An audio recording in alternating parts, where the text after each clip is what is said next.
Tell Mr. Bob and Malia Mungu I want to see them urgently.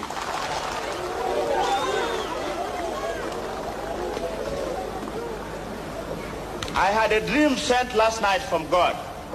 He has instructed me to throw out all Asians from the country. Uganda must be for Ugandans only. The Asians were brought here by the colonialists to build railway. The railway is now finished. Let the British have the Asians and the Amin soldiers have their dukas. They have exploited Ugandan people. I give the Asians 90 days to pack up and go. Do not try to look like a true African by blackening your skin with the shoe polish, or else you will suffer. If you are still here after my deadline, just wait and see what happens to you. What's going on here? Let's find out. Yeah. Speak to someone. Try him over there. Sorry, I know this is a busy time. I want to talk with you. Mohammed, you can have that shop there. And Abdul, since you like food so much, you can have that grocery there and eat everything. Thank you, General. We are finally rid of the Patels and Shash, the whole bunch.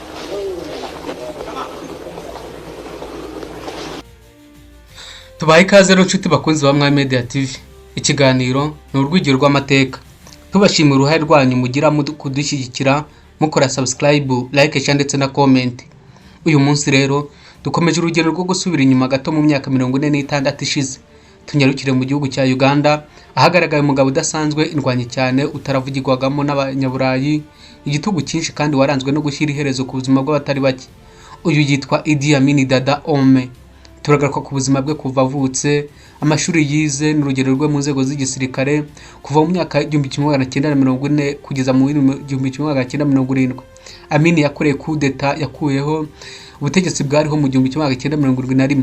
Yiyita president agoma ku butegetsi kuva mu 1971 kugeza mu 1979. Mu gihe yari ku butegetsi rero akaba yarabayeho mu buzima bw'ubutunzi bukabije, ariko anagira uruhare mu gusenyuka k'ubukungu bwa Uganda. Yagerageje kugundira ubutegetsi uko byagenda kose, bituma hakorwa iyicwa ry'abantu benshi no guhonyora uburenganzira bwa muntu. Yakuwe ku butegetsi mu 1979 ahungira muri Libya, nyuma ajya muri Arabia Saudite ari naho yapfiriye. Tubaye ikaze.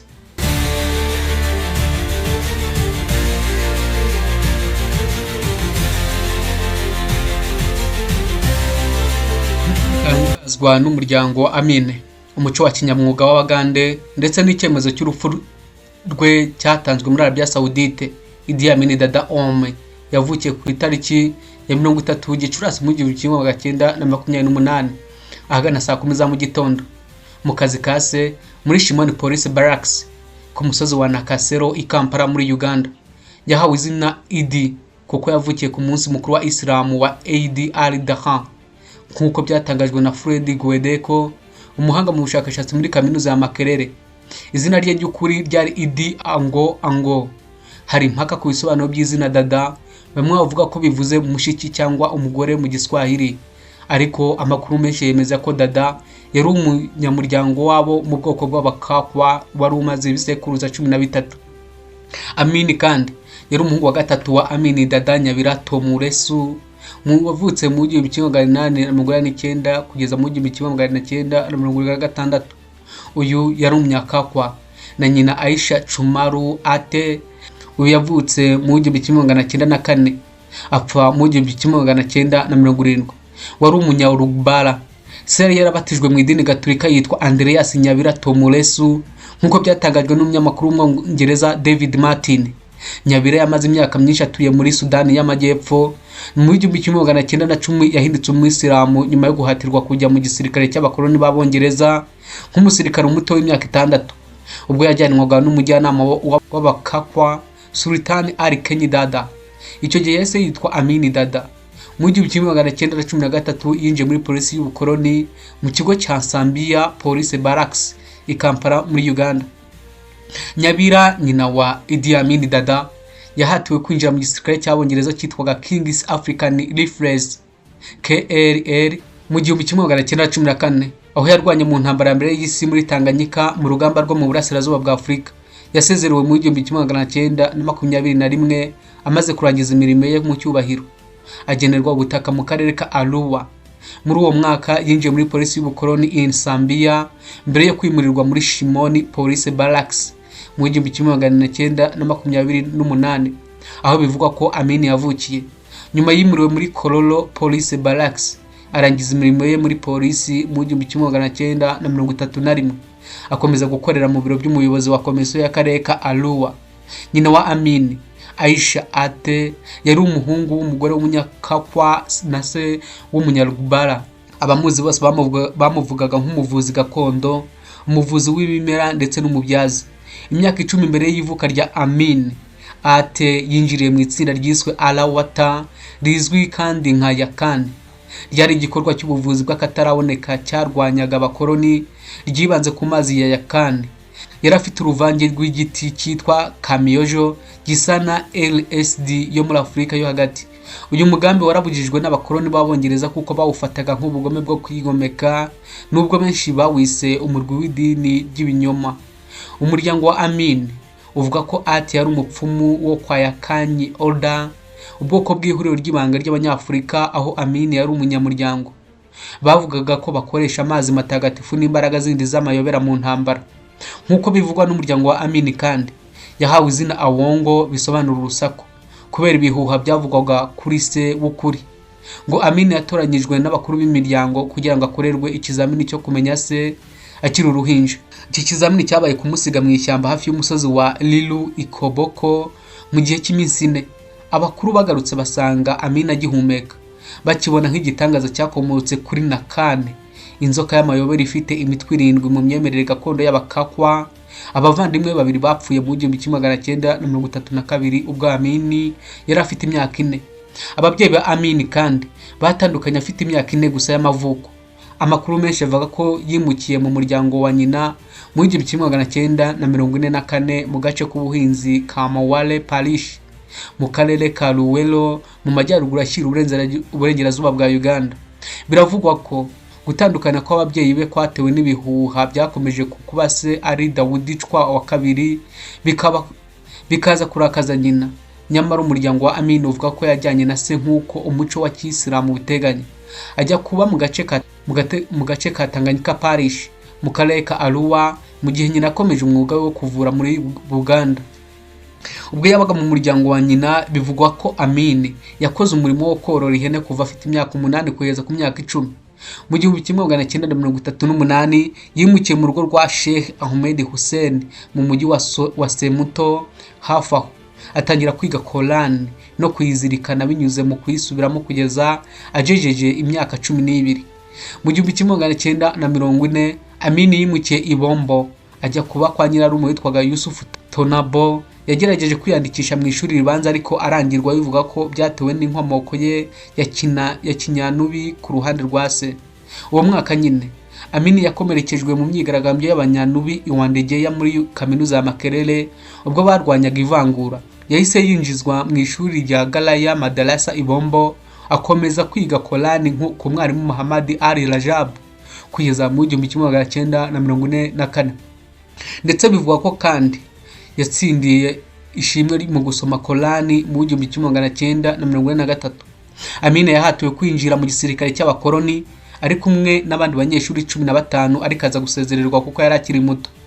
Mu mwaka wa 1945 mu ntambara ya kabiri y'isi yose muri Bwayise Parish, akora imirimo itandukanye harimo uwo kumuzamu umufasha w'abashyitsi muri Grand Imperial Hotel iri Kampala. Amin yari umunyamuryango w'ubwoko buto bw'abakakwa bo mu majyaruguru ashyira uburengerazuba bwa Uganda. Itariki y'amavuko ntizwi neza ariko bikekwa ko ari mu 1925. Nyina yari umuvuzi gakondo ndetse n'umupfumu, akaba ari we wamurereraga nyuma y'uko se amutereranye nk'uko twabibonye haruguru. Amin ntiyagize amahirwe yo kwiga amashuri menshi, ahubwo yinjiye mu gisirikare cy'Abongereza cyitwaga King's African Rifles mu mwaka wa 1946, aho yatangiriye nk'umutetsi wungirije. Amin kandi yari umuntu ufite imbaraga n'ubuhanga budasanzwe, bituma azamuka ava mu gisirikare. Yari umugabo munini cyane, apima metero 1 na santimetero 93 z'uburebure. yanabaye umukinnyi wa boxing ukomeye cyane, aba umwana w'igihugu mu cyiciro cy'abafite ibiro byinshi hagati y'igihumbi kimwe magana cyenda mirongo itanu na rimwe n'igihumbi kimwe magana cyenda mirongo itandatu, ndetse yari n'umusitari mu koga. Yamenyekanye cyane mu gisirikare kubera uburyo bukaze n'ubugome yakoresheje mu gukorera iperereza abasirikare. Amaze kugira amapeti menshi, yagize ipeti ryo hejuru cyane ryashobokaga ku muntu w'umwirabura mu gisirikare cy'Abongereza. Hagati y'igihumbi kimwe magana cyenda mirongo itanu na kabiri n'igihumbi kimwe magana cyenda mirongo itanu na gatandatu, Amin yagize uruhare mu bikorwa by'igisirikare by'Abongereza byo guhangana n'umutwe wa Mau Mau muri Kenya. Mbere gato kandi yuko Uganda ibona ubwigenge mu gihumbi kimwe magana cyenda mirongo itandatu na kabiri, Amin yagiranye ubucuti bukomeye na minisitiri w'intebe ndetse na perezida mushya w'igihugu ariwe witwaga Milton Obote. Aba bombi bakoze ubucuruzi bwa magendu, bashora inzahabu, ikawa n'inzovu zivuye muri Kongo. Nyamara batangiye kugirana amakimbirane maze kwa 25 Mutarama mu gihumbi kimwe magana cyenda na mirongo irindwi na rimwe. Mu mwaka w'igihumbi kimwe magana cyenda na mirongo irindwi na rimwe, igihe Obote yari yitabiriye inama muri Singapore, Amin akora kudeta afata ubutegetsi. Icyo gihe yabaye perezida akaba n'umukuru w'igisirikare mu gihumbi kimwe magana cyenda na mirongo irindwi na rimwe. Abona ipeti rya Field Marshal mu gihumbi kimwe magana cyenda na mirongo irindwi na gatanu. Hanyuma yihesha izina rya perezida w'iteka muri mirongo irindwi na gatandatu. Amin kandi yatangiye ubutegetsi bwe akora ibikorwa byashimishije rubanda, birimo kurekura bamwe mu banyapolitiki bari bafunze. Icyakora icyarimwe yohereje amatsinda y'abicanyi bagombaga guhiga no kwica abashyigikiye Obote, ahanini abo mu bwoko bw'Abacholi n'Abarango, barimo abasirikare n'abasivili. Nyuma yaho abo yicaga bagiye barushaho kuba benshi, bakaba barimo abantu bo mu byiciro byose, harimo abanyamakuru, abanyamategeko, abaryamana bahuje ibitsina, abanyeshuri ndetse n'abayobozi bakuru ba leta. Mu mwaka w'igihumbi kimwe magana cyenda mirongo irindwi na kabiri, Amin yirukanye Abanyaziya bose muri Uganda, icyemezo cyahungabanyije bikomeye ubukungu bw'igihugu cye cya Uganda. Amin kandi yaje menyekanye ku izina ry'umubazi wa Uganda kubera ubugome bwe bukabije. Bivuga ko abantu bagera ku bihumbi 300 bishwe mu gihe cy'ubutegetsi bwe. Mu kwa karindwi mu mwaka w'igihumbi kimwe magana cyenda na mirongo irindwi na gatandatu, Amin ubwe yagize uruhare mu gikorwa cyo gufata bugwate indege y'Abafaransa yari yerekeje Entebbe ku kibuga cy'indege mpuzamahanga cya Uganda. Mu kwa 10 igihumbi kimwe magana cyenda na mirongo irindwi n'umunani, Amin yategetse igitero kuri Tanzania. Icyo gitero cyarangiye ingabo za Tanzania zifatanyije n'Abagande barwanyaga Amin batsinze igisirikare cye.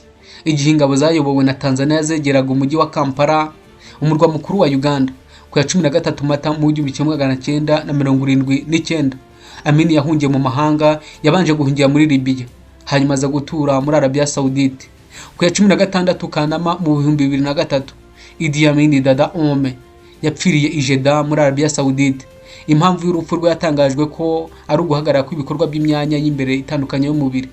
Nubwo leta ya Uganda yatangaje ko umurambo ushobora gushyingurwa mu gihugu cye, yahise ashyingurwa byihuse muri Arabia Saudite. Idi Amin Dada Ome ntiyigeze agezwa imbere y'ubutabera ngo abazwe ibyaha bikomeye byo guhonyora uburenganzira bwa muntu. Filime yo mu 2006 yitwa The Last King of Scotland irimo abakinnyi nka James M. Savoy na Forest Whitaker, igaruka ku nkuru y'abatekerejweho ivuga ku muganga muto wagiye muri Uganda nyuma akaza kuba umuganga wa Amin bwite. Forest Whitaker yegukanye igihembo cy'umukinnyi mwiza wa filime Best Actor Academy Award mu 2007 kubera uburyo yagaragaje neza uruhare rwa Idi Amin Dada Ome. Dusoreje ikiganiro cyacu cy'uyu munsi, tubifuriza impagarike n'ubugingo. Ngenda Senga Claude nk'ibisanzwe, tuzasura ubutaha mu kiganiro nk'iki. Ufite igitekerezo, ikibazo cyangwa icyifuzo, watwandikira muri comment section munsi y'iki kiganiro.